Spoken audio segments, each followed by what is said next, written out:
Hello and welcome to your channel as they like it. आप सभी का स्वागत है डेली न्यूज़ एनालिसिस फॉर 16 मई 2022 में। और आज के डेली न्यूज़ एनालिसिस में जो टॉपिक्स हमने कवर किए हैं वो इस प्रकार हैं।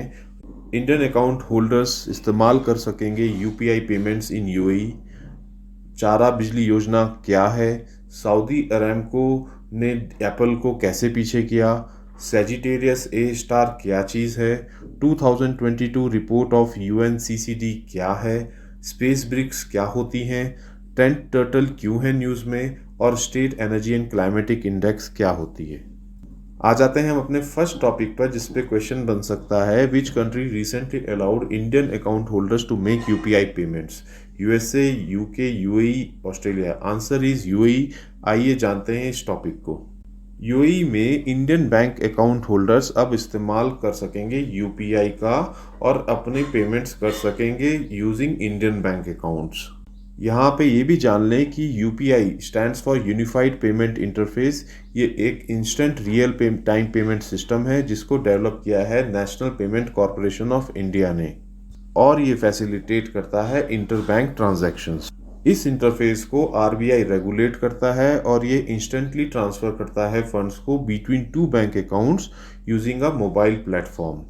इस सर्विस को यूएई में लॉन्च करने के लिए national payment corporation of India NPCI और यूएई के माशरिक बैंक के नियोपे ने पार्टनर किया है। यूएई में ये यूपीआई पेमेंट्स उन्हीं मर्चेंट्स के पास एक्सेप्टेबल होगी जिनके पास नियोपे टर्मिनल्स होंगी। यहाँ पे एक और इम्पॉर्टेंट फैक्ट बता देते हैं आपको कि भूटान और नेपाल ऐसी कंट्रीज़ हैं जहाँ पे यूपीआई ऑलरेडी एक्सेप्ट होता है, और शायद सिंगापुर में भी इस साल के अंत तक एक्सेप्टेबल हो जाएगा, क्योंकि आरबीआई और मॉनेटरी अथॉरिटी ऑफ सिंगापुर पिछले कुछ समय से इंडिया के यूपीआई और सिंगापुर के पेमेंट सिस्टम पे नाउ को लिंक करने की प्रोसेस में हैं, जो कि इस साल ऑपरेशनलाइज किया जाने का टारगेट है। आ जाते हैं अपने नेक्स्ट न्यूज़ आइटम पे। चारा बिजाई योजना is recently launched by Haryana, Punjab, UP और MP. Answer is Haryana. Haryana में लॉन्च की गई है चारा बिजाई योजना। इस स्कीम के अंडर फाइनेंशियल असिस्टेंस दी जाएगी 10,000 रुपये पर एकड़ उन फार्मर्स को जो कल्टीवेट करेंगे चारे को फॉर गौशालाज। ये स्कीम इसलिए लॉन्च की गई है क्योंकि हरियाणा जो है उसमें चारे की शॉर्टेज हो रही है, और जिसके कारण स्ट्रे कैटल्स की समस्या बढ़ती जा रही है। चारा बिजाई योजना की सब्सिडी डायरेक्टली फार्मर के अकाउंट में थ्रू डायरेक्ट बेनिफिट ट्रांसफ़र की जाएगी। नेक्स्ट न्यूज़ आइटम से क्वेश्चन बनता है which company has recently dethroned Apple to become the world's most valuable company? Saudi Arabia के ऑयल जाइंट सऊदी अरामको ने Apple को पीछे कर दिया है और बन गई है वर्ल्ड की मोस्ट वैल्यूएबल कंपनी। और ऐसा सऊदी अरामको इसलिए कर पाई है क्योंकि ऑयल प्राइसेस के रिसेंटली प्राइसेस जो हैं काफ़ी ज़्यादा राइज हुए हैं। सऊदी अरामको के कुछ फैक्ट्स आपको पता होने चाहिए। ये 1933 में बनी थी। इसका हेडक्वार्टर दहरान सऊदी अरेबिया में है और इसके सीईओ हैं अमीन नासिर। नेक्स्ट टॉपिक से क्वेश्चन बन सकता है recently first image of the black hole at the centre of our galaxy was launched. It is called Sagittarius A star, Unicorn Beta, Aquarius Positive, Sigma 1. Answer is Sagittarius A star। Event horizon telescope facility के scientist ने recently reveal की है पहली image of the black hole in the centre of our galaxy, that is milky वे, और उसको नाम दिया गया है Sagittarius A star। लगभग 50 साल पहले एस्ट्रोनॉमर्स ने आइडेंटिफाई किया था एक एरिया को अंडर द सैजिटेरियस कॉन्स्टलेशन जिसके अंदर स्ट्रॉन्गेस्ट रेडियो एमिशंस थे। आइए ब्रीफ में समझते हैं कि ब्लैक होल्स क्या होते हैं। Black holes extra ordinary dense objects होते हैं जिनकी ग्रेविटी इतनी स्ट्रांग होती है कि even light can not escape from them. और इवेंट होराइजन क्या होता है? इवेंट होराइजन एक थ्रेशोल्ड होता है अराउंड द ब्लैक होल जहाँ पर कि एस्केप वेलोसिटी जो होती है वो सरपास कर देती है स्पीड ऑफ लाइट को। सैजिटेरियस ए की इमेज सपोर्ट करती है इस आइडिया को कि एक कॉम्पैक्ट ऑब्जेक्ट है at the centre of our galaxy Milky Way, जो कि इंडीड अ ब्लैक होल हो सकता है, और जैसा कि आइंस्टाइन की जनरल थ्योरी ऑफ रिलेटिविटी भी कहती है। इवेंट होराइजन टेलीस्कोप प्रोजेक्ट जो है एक लार्ज टेलीस्कोप एरे है जिसमें कि global network of radio telescopes हैं। 2019 में इवेंट होराइजन टेलीस्कोप फैसिलिटी ने हिस्ट्री बनाई थी जब इन्होंने first ever image of black hole M87 star launch की थी। ये ब्लैक होल था at the centre of galaxy Messier 87। अब देखते हैं अपना next question. Drought in Numbers 2022 is a report released by UNFCCC, IPCC, UNCCD, UNSC. Answer is UNCCD। ये report क्या है, हाल ही में लॉन्च की गई है, आइए समझते हैं। जैसा कि हमने आपको कल के डेली न्यूज़ एनालिसिस में बताया था कि ये कॉन्फ्रेंस ऑफ पार्टीज 15 हो रही है of United Nations Convention to Combat Desertification at Ivory Coast. उसी कॉन्फ्रेंस में एक रिपोर्ट रिलीज की गई है जिसका नाम है ड्राउट इन नंबर्स 2022। इस रिपोर्ट ने एनालाइज किया है ड्राउट्स और उसके impact on life of the 196 countries. इसी के साथ एक ग्लोबल ड्राउट वल्नरेबिलिटी इंडेक्स भी रिलीज की गई है इसी कॉन्फ्रेंस में। आइए देखते हैं कि ये रिपोर्ट क्या बोलती है। इस रिपोर्ट में बताया गया है कि 2000 के बाद number and duration of droughts 29% ज़्यादा हो गए हैं। 1970 से 2019 तक वेदर, क्लाइमेट और वाटर हैजर्ड्स 50% से ज़्यादा डिज़ास्टर के कारण हैं। अकेले ड्राउट्स 15% ऑफ नेचुरल डिज़ास्टर का पार्ट हैं और सबसे ज़्यादा ह्यूमन जो लाइफ गई है वो इसी कारण से गई है in the period 1970 to 2019। Report बताती है इन 2019 2.3 बिलियन से ज़्यादा पीपल को वाटर स्ट्रेस फेस करना पड़ा है। इस रिपोर्ट में कुछ इंडिया स्पेसिफिक फाइंडिंग्स भी थी। वो इस प्रकार हैं कि 2/3 कंट्री जो है इंडिया की उसने सफ़र किया है drought in the period 2020 to 22। Report ये भी बताती है कि जोग्राफिकली इंडिया की ड्राउट वल्नरेबिलिटी जो है वो कंपेरेबल है विद सब सहारन अफ्रीका से।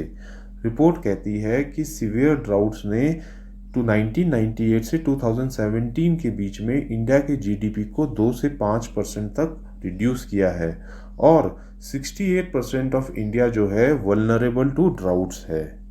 ये रिपोर्ट में जो इंडिया स्पेसिफिक फाइंडिंग्स हैं वो डेफिनेटली एग्जाम में पूछी जा सकती हैं, आपको ये ध्यान रखनी पड़ेंगी। आ जाते हैं अपने नेक्स्ट टॉपिक पे जिससे क्वेश्चन बनता है consider following. Researchers from Indian Space Research Organisation and Indian Institute of Science have developed a way to make bricks from Martian soil. 2. These space bricks can be used to construct building-like structures on Mars. A. Both are correct. Only one is correct. Only 2 is correct. None is correct. Answer is both are correct. आइए जानते हैं क्या होती हैं space BRICS. ISRO और Indian Institute of science के कुछ researchers ने डेवलप किया है ब्रिक्स बनाना फ्रॉम मार्शियन सॉइल, यानी कि मार्स की soil, with the help of bacteria और यूरिया। मार्शियल सॉइल में मिलाया गया है एक बैक्टीरिया, यूरिया और निकल क्लोराइड, और उसको कुछ दिन बाद देखा गया कि बैक्टीरिया ने यूरिया को कन्वर्ट कर दिया कैल्शियम कार्बोनेट के क्रिस्टल्स में, जो कि एक्ट करते हैं as a cement holding for the soil particles. इससे पहले लूनर सॉइल से भी इस्तेमाल कर ब्रिक्स बनाई गई थी।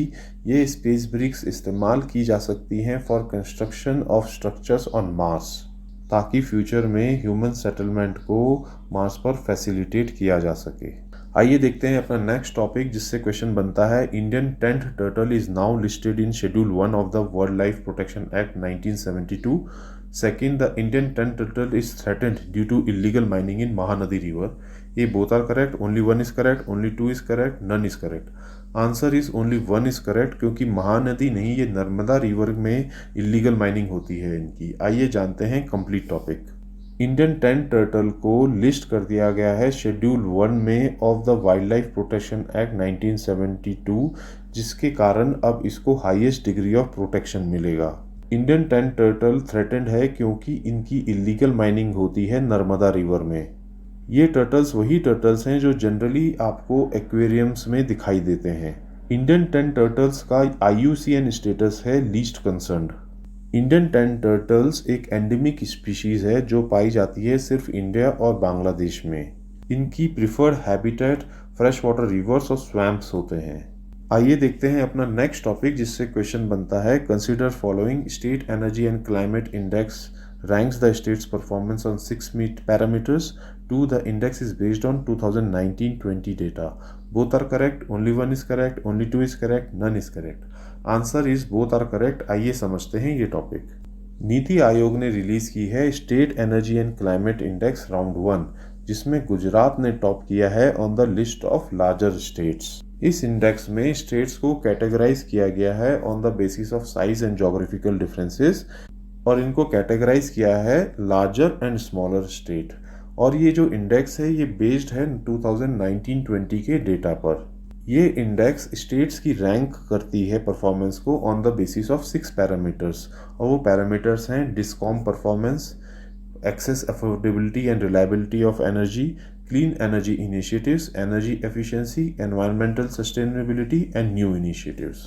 इस इंडेक्स में स्टेट और यूनियन टेरिटरीज को कैटेगराइज किया गया है 3 ग्रुप्स में, front runners, achievers and aspirants.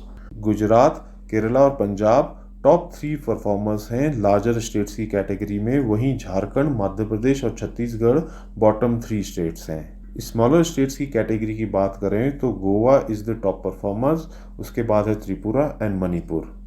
वहीं यूनियन टेरिटरीज की लिस्ट में चंडीगढ़ और Delhi and Daman and Diu are the top performers.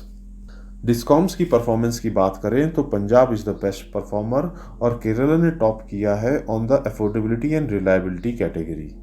Haryana ने टॉप किया है on the clean energy initiative category, और तमिलनाडु है best performer in energy efficiency category. तो दोस्तों ये थी हमारी डेली न्यूज़ एनालिसिस फॉर 16 मई 2022। अगर आपको ये पसंद आई है तो हमारे चैनल को लाइक एंड सब्सक्राइब करें। वहीं इंस्टाग्राम और टेलीग्राम से जुड़ें for free PDF and notes. Thank you.